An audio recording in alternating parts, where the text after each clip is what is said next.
All right, today we're diving into the journey of recovery and maybe more importantly, the incredible wealth of resources out there that can help you navigate it.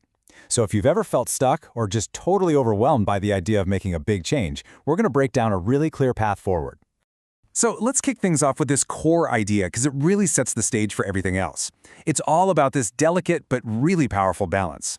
On one hand, you are 100% responsible for the choices you make and the effort you put in. But, and this is the tricky part, you also have to accept that the final outcome isn't totally in your hands. It's about doing the work and then kind of learning to let go of the result. Okay, so what are we actually trying to change here? Well, it comes down to these things called survival patterns. I want you to think of them like this. They were these really clever strategies your younger self came up with just to get by, to cope in a world that was maybe confusing or tough. And they worked. But the problem is, as adults, those exact same patterns can start to hold us back, keeping us from the life we actually want. So, here's our game plan. First, we're going to look at why it's so ridiculously hard to escape these patterns by yourself. Then, we'll walk through a 9-task framework for recovery. After that, we'll explore the incredible power of self-help communities and modern therapy. And finally, we'll get to the most important part, how to take the controls and fly your own plane. So let's jump right into our first section.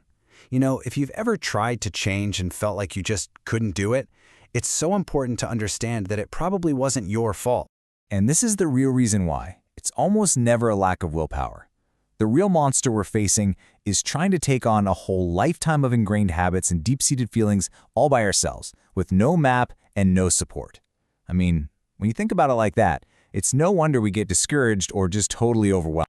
All right, so if going it alone is the problem, what's the solution? Well, having a structured approach can change everything. Think of this next part not as some rigid step-by-step manual, but more like a flexible guide for the work that's ahead. Now, the really cool thing about these 9 tasks is that they're not a one-and-done checklist. Not at all. You're probably going to circle back to each of them again and again on your journey, just going a little deeper each time. It's a process, you know? It moves from just understanding yourself to taking real responsibility, to healing from the past, and then actively building a better future. The goal isn't to be perfect. The goal is just to make progress, until one day you can honestly say, you know what? I'm at peace with my past, I feel pretty good about who I am today, and I'm actually excited about my future. Okay, so you've got the roadmap, but where do you find that support crew we were talking about? This brings us to one of the most powerful resources we have today, the self-help movement.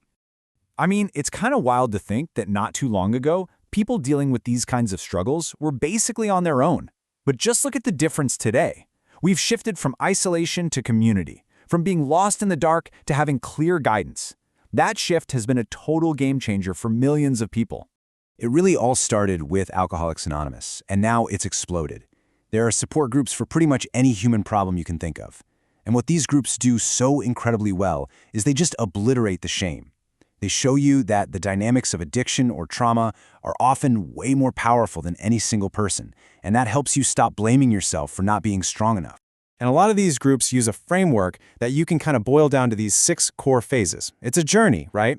It starts with just being brutally honest with yourself, then accepting help, cleaning up the wreckage of the past, building a new way of living, and then, the beautiful part, turning your own pain into a way to help other people. Now, right alongside all that community support, professional help has also evolved like crazy. It now offers some incredibly effective and really targeted tools for healing. Let's talk about Barbara's story for a second. When she was a little kid, her dad's attention suddenly shifted to her new baby brother, and she took that personally. She didn't think, oh, my dad is just overwhelmed. She thought, there must be something fundamentally wrong with me. And that feeling, that deep down belief that you're flawed, that's such a common wound. And this is where she really turned a corner. See, Barbara didn't just pick one path. She combined the professional guidance of a therapist to understand the why behind her feelings with the day-to-day community support of a self-help group. And that two-pronged approach, it was absolutely transformative for her. You know, modern therapy isn't just about lying on a couch talking endlessly about your childhood. A good multidimensional approach gives you a safe relationship to heal in. It helps you build compassion for yourself. It gives you concrete new skills, and it supports you as you face those tough emotions, all while pushing you to take ownership of your own growth. And for those really deep, stuck traumas, there are some amazing specialized tools. Things like EMDR, which uses simple things like eye movements to help your brain refile traumatic memories so they don't feel so raw. And then there's experiential therapy, where instead of just talking about something, you can safely reenact and resolve it, which can lead to this profound emotional release. But, and this is a really critical piece of advice, and James's story shows us why.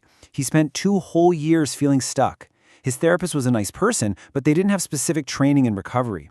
Finding the right professional with the right expertise for your specific needs isn't just a nice idea. It can be the key that unlocks absolutely everything. Okay, we've talked about community, we've talked about professional help. But this last part, this is about who is ultimately in the cockpit. And that person is you. I love this metaphor. Imagine you're a pilot, and you're flying straight into a massive storm. You can absolutely get advice from air traffic control, that's your therapist, your support group, but they are not in the plane with you. You are the only one who can read your own instruments, who can feel the plane, make the final call, and fly it through to the other side. So the big takeaway here is this. Go out and find the best consultants you possibly can. Listen to them, learn from them, but never ever give away your own authority. You are the one in charge of your life, and the final decisions are always, always yours to make. So this is the question, isn't it?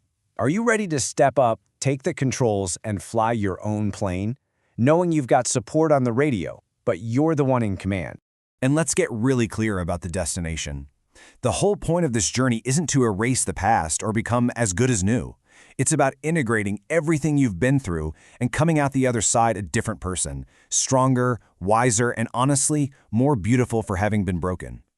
So, to wrap it all up, the resources are there. The community groups, the highly effective therapies, they exist. But they are all just tools. They're powered by one thing and one thing only: your personal, unwavering decision to build a better life for yourself. So let's end with this. You don't have to figure it all out right now. Just ask yourself this one simple question. What is one small choice, one tiny course correction you can make today to start flying your plane toward clearer skies? The entire journey, it all starts with that one single decision.